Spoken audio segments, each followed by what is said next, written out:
very, very comfortable on the conservative side of the spectrum, because I do feel like conservatives don't look to government for every answer. That's where I think conservatism and libertarianism overlaps. They don't look to government for every answer. Their first look, if they get into trouble, is to their family. Their next look is to their community. And it's sort of the last look is, if no one else is there to help me, government is there. And so we look at government as a last resort, not a first resort. And our conservative vision is to partner with private entities, whether in the private sector, whether in the nonprofit sector, or whether it's charities, to deliver on the services that people care about. Sounds harmless, right?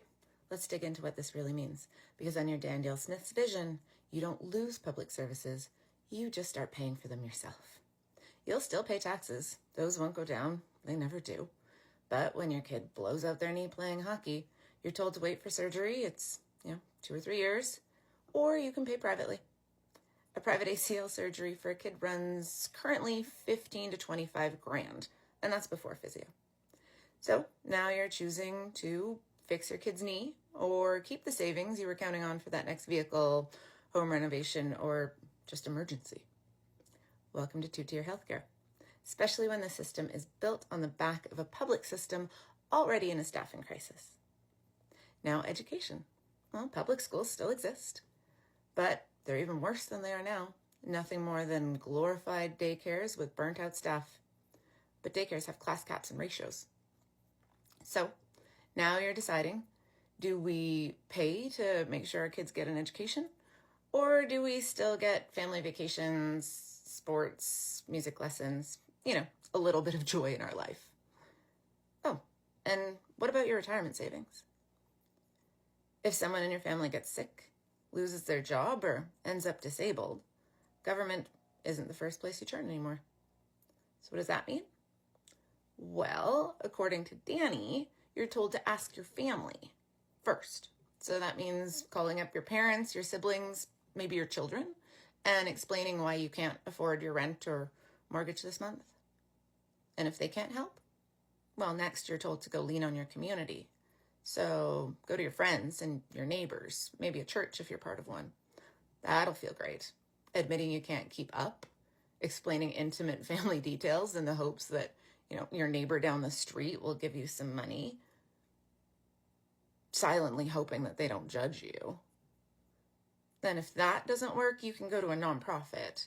So that'll involve forms and income checks and proving that your crisis is bad enough to deserve help.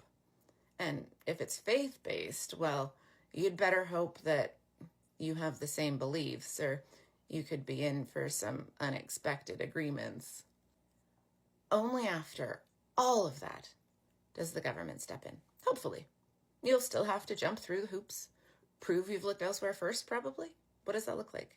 How long before any support comes in? It's already been weeks or months trying to get support from other places.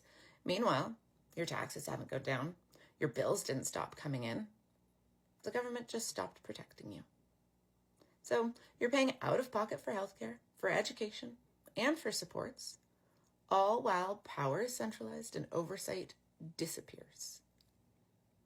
You have fewer ways to push back when something goes wrong. Okay. And the worst part? We can't vote out a private clinic. We can't recall a nonprofit board, and we can't rebuild public systems once they've been hollowed out. Other countries have tried. So no, this isn't about left or right. It's about whether you're ready to spend the next decade choosing between your kids' health or your retirement savings, their education or your mortgage. Do you want stability for your family, or do you just want to pray that nothing ever goes wrong for you? It's not freedom. It's being forced to absorb all of the risk under the guise of family first.